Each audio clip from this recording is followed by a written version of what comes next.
নদীর ধারে দাঁড়িয়েছিল ছোট্ট এক হরিণ শাবক। সামনের স্রোতস্বিনী নদীটা দেখে তার বুক কেঁপে উঠছিল। পানি বয়ে যাচ্ছে দ্রুত, পাথরে ধাক্কা খেয়ে ছিটকে উঠছে ফোঁটা ফোঁটা জল। সে বুঝতে পারছিল না কিভাবে পার হবে এই ভয়ঙ্কর স্রোত। ঠিক তখনই নদীর জল কেটে ধীরে ধীরে ভেসে উঠল এক কচ্ছপ। শান্ত চোখে সে তাকালো হরিণ শাবকের দিকে। কোনো তাড়াহুড়া নেই, কোনো ভয় নেই, শুধু নিশ্চিন্ত ভরসা।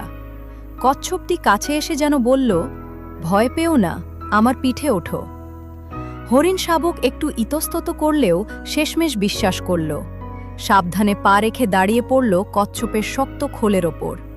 ধীরে ধীরে কচ্ছপ সাঁতরে পার হতে লাগল নদী।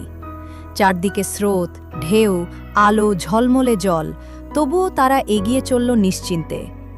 অবশেষে নদীর ওপারে পৌঁছে হরিণ শাবক নেমে এলো নিরাপদ মাটিতে। কৃতজ্ঞতায় সে নাক দিয়ে ছুঁয়ে দিল কচ্ছপকে।